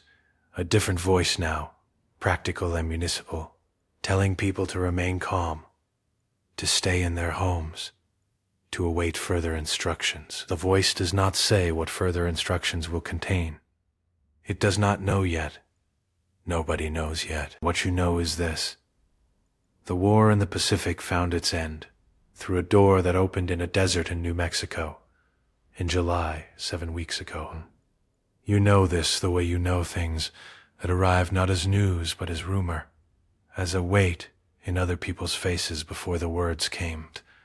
The Americans built something in the desert that they had been building since 1942, since before you could have imagined it was possible, since before most of the men who built it understood fully what they were building. European men built it, mostly. Men who had left Germany and Hungary and Italy, with their mathematics packed into their heads, and a particular fear driving them, the fear that German laboratories were walking the same corridor, and walking it faster. They were not, as it turned out. But the fear was real, and fear that caliber moves mountains, moves budgets, moves entire cities of workers to the desert. The bomb existed by midsummer. What followed, that is where your timeline and another possible timeline diverge, and you cannot see clearly across that distance. You know only what happened here, the fire that came down, the city that received it. The second city, 3 days later, the numbers that emerged from those cities in the weeks that followed were not numbers that behaved like ordinary numbers. They sat in the mind differently. They still do. Whether it would have ended without them, whether the arithmetic of submarines and embargoes and burning tankers and boys younger than your nephew feeding guns on islands no atlas named before 1943 would have resolved the same thing in the same August. You cannot say. Nobody can say with certainty. The historians will argue it for 100 years, and they will all be partly right, and none of them will be wholly right, because the other version of events did not happen, and is not available for inspection. What is available is this garden, this cup, the cicadas, and the stone basin, and the woman inside who set the tea beside your hand without saying anything because there was nothing to say. You turn the cup, slowly, in your fingers. The ceramic is glazed in uneven gray, fired by someone who is probably still alive somewhere, who made this cup before the war, or early in it, when kilns still had fuel for things like cups. The glaze has a faint blue tint at the bottom. You have never noticed that before. You notice it now. A child down the road has started calling again. Different want, same bright voice. The world that child is calling into is not the same world as the one the broadcast voice described at the beginning of this morning. But it is not yet any other world either. It is the gap between, the held breath, the moment when one thing has stopped and the next has not begun. You set the cup down on the Angawa. The wood receives it without sound. The garden holds its stillness. The pine holds its particular shape against the white sky. The water in the stone basin has not moved. The cicadas are still loud. You are still here. The autumn comes, and with it, soldiers. American soldiers, mostly. They move through the streets, with a particular kind of ease that is not arrogance exactly, more the ease of men who have been afraid for a long time and are no longer afraid, who are learning what their bodies feel like. Without that weight, they are very large.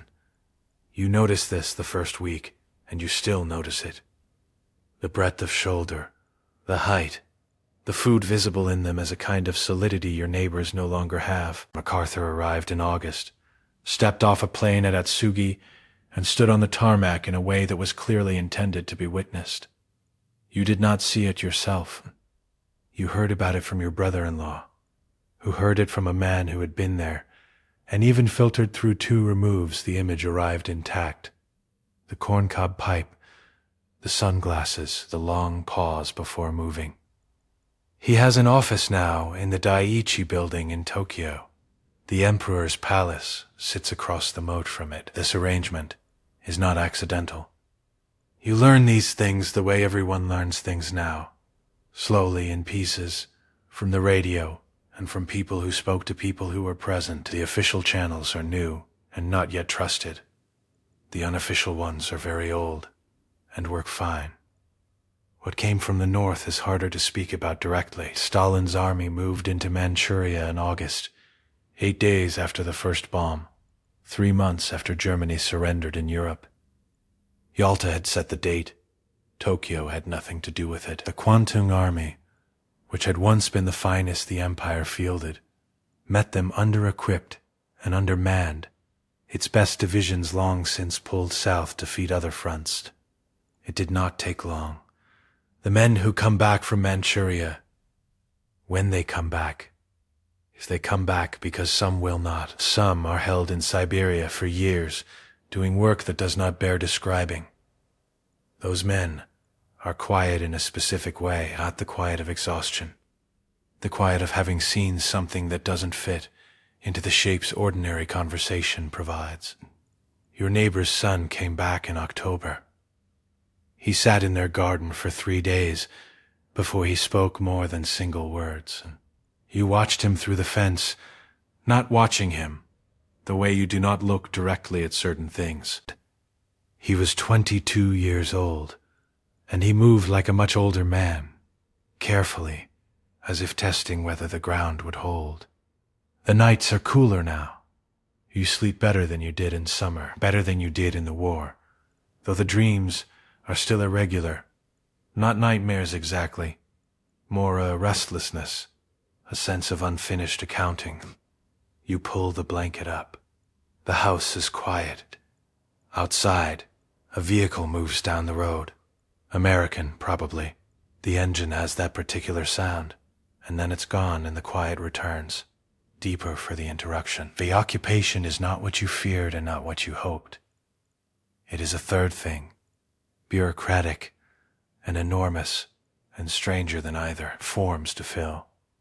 Directives posted in Japanese that were written in English and translated by someone whose Japanese is almost right. Small humiliations and occasional unexpected courtesies that land harder than the humiliations because you are not prepared for them. You breathe. The blanket is thin but sufficient. The garden outside is invisible in the dark. The pine is there, though you can't see it. The stone basin holds whatever rain fell today. Your body is heavy. Your eyes close. The cicadas stop. Not gradually. They simply stop, the way a held note ends, and the silence that follows is enormous. You didn't notice how completely they had filled the air until the air is empty of them. The sun has gone below the roofline. The garden holds the last of the light in the white gravel, in the water in the stone basin, in the pale underside of the pine's lowest branch. You reach inside the door and take the paper lantern from its hook. The match takes on the second strike. The flame steadies. You hang the lantern on the nail at the porch's edge and watch the paper warm from white to amber. As the light finds it, the garden receives this small light without comment. Your shoulders drop. You hadn't noticed they were raised. The muscles along the back of your neck soften and lengthen.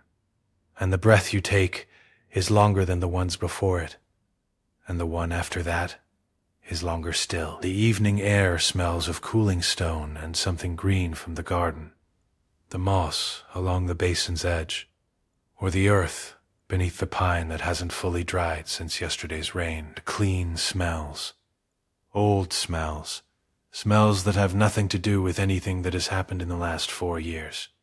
You sit till lantern sways once in a breath of air, and then hold still. Somewhere down the road, a door closes softly. A voice, a woman's, calls one syllable, a name, someone coming home, and then that too settles into the quiet. Your hands rest in your lap. The Angawa holds you. Your legs are heavy, your feet flat against the worn wood, your spine finding the wall behind you and releasing its long day's effort into it. The first star appears above the garden. Then another. You watch them arrive the way you watch the lanterns glow, without wanting anything from them. The sky deepens from gray to the particular blue that comes just before full dark. The pine goes from shape to silhouette. The stone basin disappears into shadow.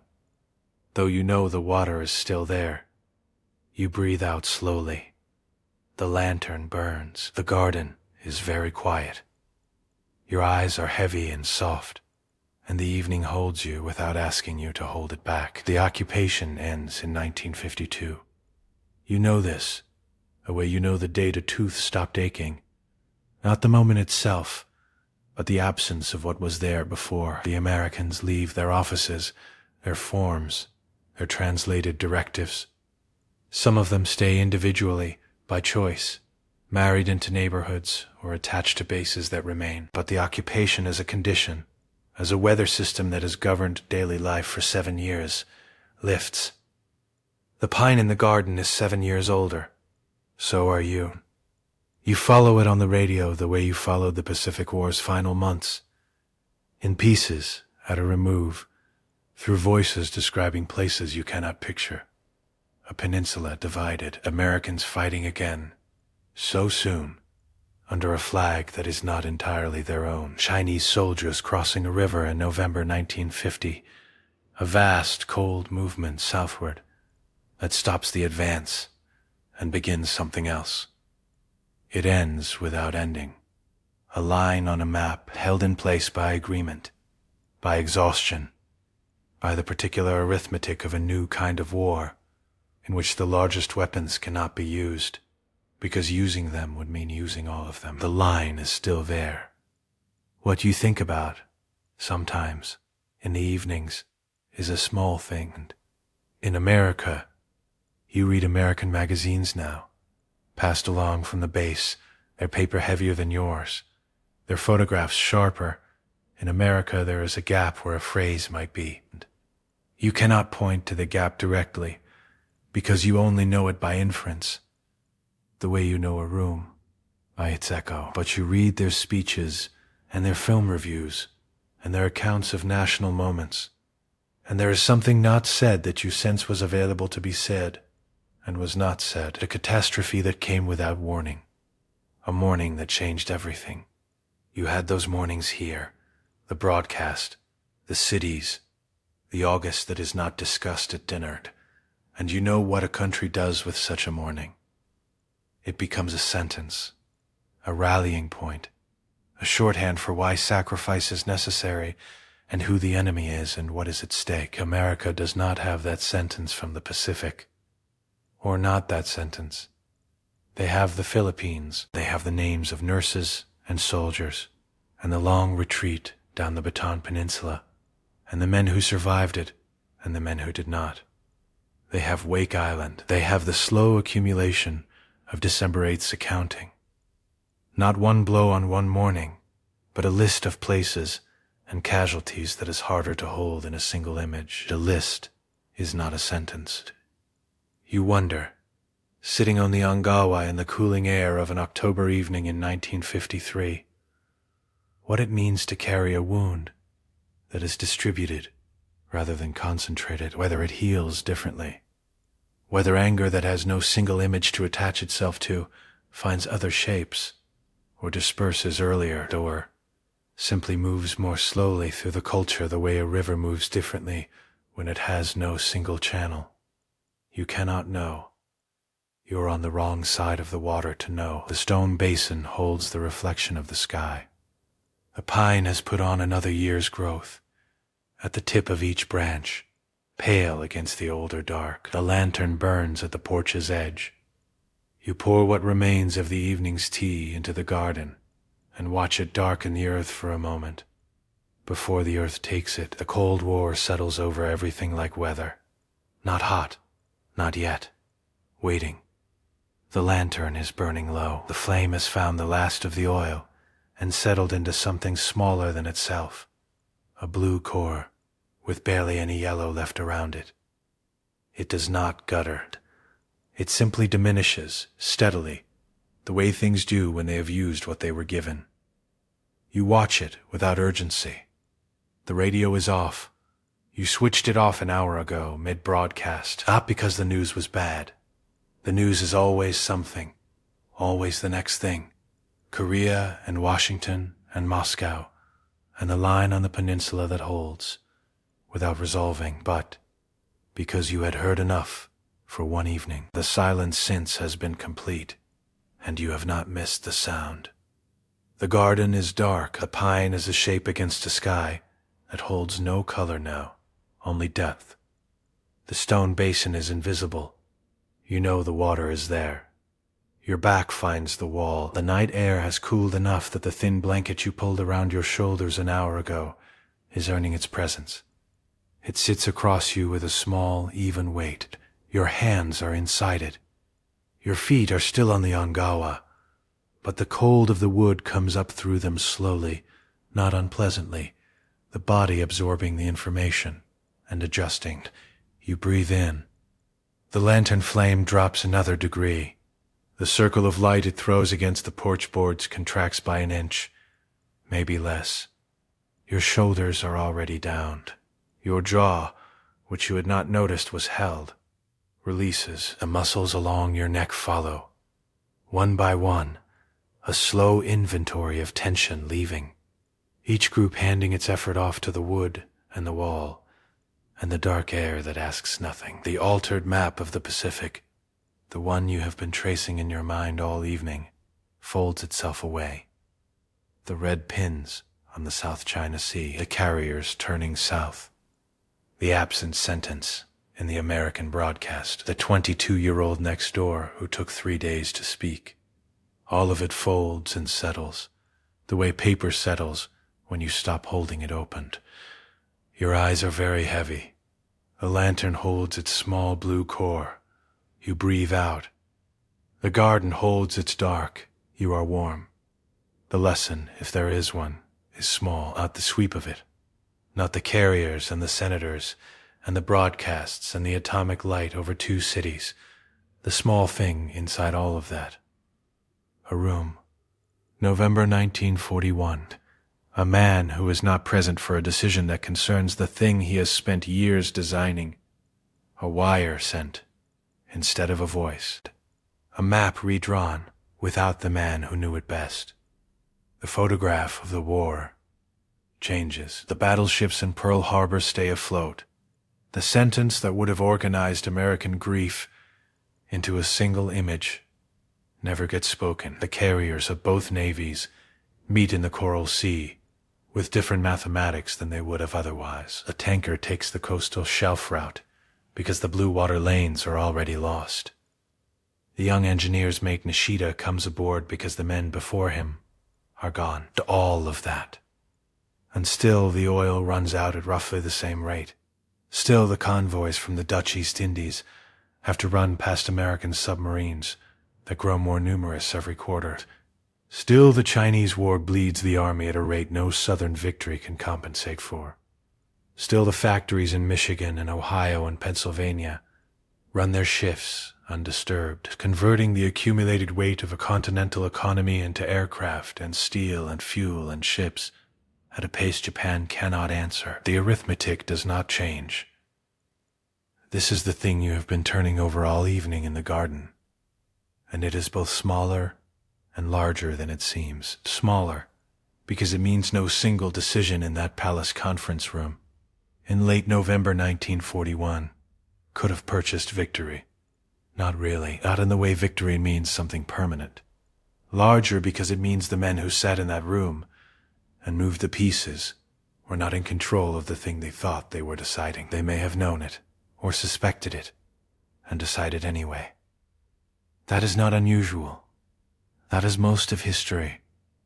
You do not know what the emperor thought, sitting silent while Tojo spoke. And you do not know what Yamamoto thought, receiving the wire back, agreeing to command the southern operation, understanding the substitution he was making.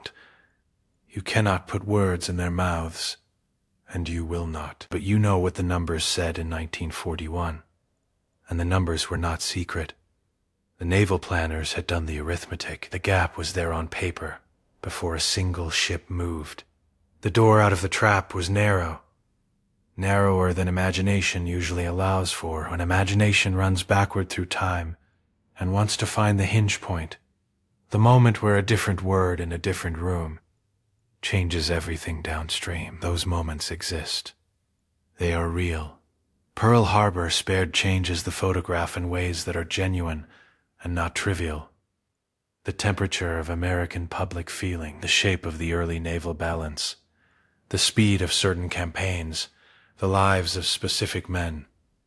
But the trap was real. The oil clock was real. The 10-to-1 gap in steel was real. The war in China was real. No arrangement of carriers in any bay changes what the empire is made of. A small room shifts the photograph. The arithmetic holds. That is the thing. That is all of it. The lantern has gone out. You notice it without surprise. The garden is entirely dark now, and your eyes have adjusted, and the pine is a shape you know rather than see, and the stone basin is where it always is, and the water is in it, and the sky above is unchanged, and now the garden is gone. You are in your room tonight, with whatever sound is outside your window, traffic, or wind, or nothing at all, just the particular silence of the place where you live. The ceiling above you is your ceiling. The blanket over you is your blanket. And it has a weight you know without thinking about it. The familiar press of it across your chest and legs. Feel that weight now. It is yours. It is real. It is here. Your head is on your pillow, and your pillow knows the shape of you, the way you settle into it. And your body is doing the thing it does at the end of a long day. The slow release, muscle by muscle, the shoulders dropping the last fraction of an inch, the jaw unclenching, the hands going still. Breathe in. Breathe out. The history is behind you now, the way a film is behind you when the lights come up, except you carry a little of it still, the way you always carry a little of the dark after you've been sitting in it for a while. Here is the thing worth holding. In the world outside your window tonight, the one that actually exists, the one you will wake into tomorrow morning and make coffee in and move through. Pearl Harbor happened. The carriers sailed from Hitokapu Bay and did not turn south. They went east. On the morning of 7 December 1941, the bombs fell on Battleship Row, and 2,403 people died before breakfast. And the water of the harbor held the oil slick and the debris for a long time after. Their names are on a wall in Hawaii. Some of them are still inside the Arizona, which has not been raised, which will not be raised, which sits where it settled that morning and has sat there ever since. And the fuel oil still seeps from it at a slow rate, one drop at a time. And the Hawaiians call those drops the Arizona's tears. And that is not a metaphor invented for the telling. That is what the ship does, quietly every day in the world you live in. The world that arrived was not the gentler one. But it arrived. It became the one with the wall, the one with the memorial over the water, the one where certain grandfathers came home and certain grandfathers did not. and the children of the ones who came home grew up and had children of their own, and some chain of ordinary events, impossible to trace, eventually produced the specific evening that brought you here, to this room, to this blanket, to this particular pillow, and this particular ceiling. You are at the end of that chain, all of it. The conference rooms, the carrier decks, the tanker routes, the garden with the lantern, the arithmetic that held regardless. All of it runs in a long, unbroken line to the mattress under your back right now. Feel the mattress. It holds you. The world outside is the world it is. The names are on the wall. The history is settled and permanent, and no longer requires anything from you tonight. Your breath is slowing. Your hands are still. The blanket is heavy and warm across your chest, and your eyelids are their own kind of heavy, the good kind, the kind that comes after you have paid attention to something real and let it go. There are people in this story who were not characters. They were people, the sailors at Pearl Harbor who woke on a Sunday morning to the sound they had no name for yet. That particular sound, the one that arrived before understanding did. Some of them were on deck. Some were still in their bunks, which is the place you are now. The last thing they felt was the familiar weight of a mattress and the particular smell of the below-deck air and the distant sound of aircraft that seemed for one more second like something ordinary. They were 20 years old, some younger. Their names are in a registry. The registry exists. You could look them up tomorrow if you chose to, and next to each name would be a rank, a ship, a state they came from. Ohio, California, Tennessee, places with a particular light in December that none of them would see again. You don't have to do anything with that tonight. Just let it be true for a moment. The civilians, too. In Honolulu that morning, a spent anti-aircraft shell came down through the roof of a house on Judd Street. The family was inside. The war arrived in their kitchen before the radio had said anything at all. In Hiroshima and Nagasaki, 3.5 years later, people were on their way to work, eating breakfast, or crossing a bridge, and then the world changed in a way no one had yet made language for. And the people on the bridge, they were just people on a bridge on an ordinary morning. Their names are also in registries. Both sets. This is the thing about history at this scale. It is made of arithmetic and conference rooms, and carrier decks, and the slow subtraction of oil reserves, and the industrial capacity of continental economies. And it is also made of people who had a last ordinary morning, and did not know it was that. The arithmetic does not care about the ordinary morning. The arithmetic is indifferent to the specific weight of a specific blanket in a specific bunk. The people were not indifferent to it. They wanted what you want tonight. Rest. The particular comfort of a body that has been let off its work for a few hours. The sound of something familiar. Wind, or water, or someone else's breathing in another room. A small proof that you are not alone in the building.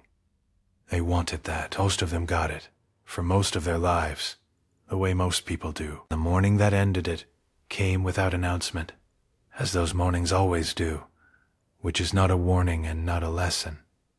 It is just the shape of things, the way time actually moves, without previews, without the music that films put underneath to let you know something is coming. You are here. That is not a small thing. The blanket is over you. The pillow is under your head. Outside your window, whatever is out there, the street, the dark, the particular silence or particular noise of the place where you live, it is just the world, the same one it was before you closed your eyes, and it requires nothing from you until morning. The sailors are in the registry. The civilians are in the registry. You are in your bed. Let your shoulders drop. Let your hands go open, palms up or palms down, whichever way they fall. The breath moves through you on its own. You don't have to do anything. It knows the way. Close your eyes. Not because there is anything more to see, because the seeing is done for tonight. And the body knows it, and the eyelids are already making the argument on their own. Let them, let the weight of them do what weight does. Your breath is already longer than it was a few minutes ago. You may not have noticed. It happens without permission, the way sleep always approaches, not when you go looking for it, but when you stop, when the hands go still, and the jaw unclenches, and the body decides, on its own, that the day is finished. The day is finished. Let your legs go heavy. They are already heavy.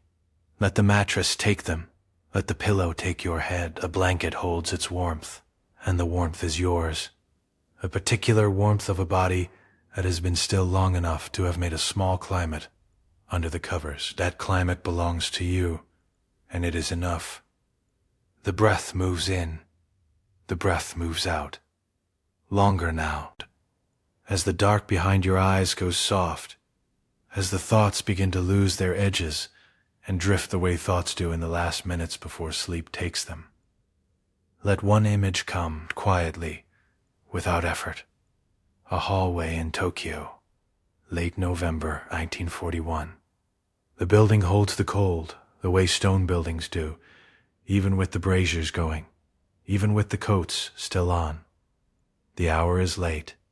The conference has ended. Somewhere down the corridor a door closes, and the sound of it travels a long way in the quiet. A desk, a lamp with a low flame, a map, and on the map an archipelago in the middle of the Pacific, and a pencil line running toward it, and somewhere in this building, a man with a red pencil, deciding whether to press it to the page. What does it take? One man, one pencil, one line. The arithmetic is what it is. The trap is the trap. Then still, the question is small and soft and requires no answer. What does it take? Let the question go. Let it drift. You don't have to follow it anywhere. Just let it move away from you, the way sounds move away when you stop listening. The way the hallway in Tokyo goes dark and quiet and very far from here. Sleep well.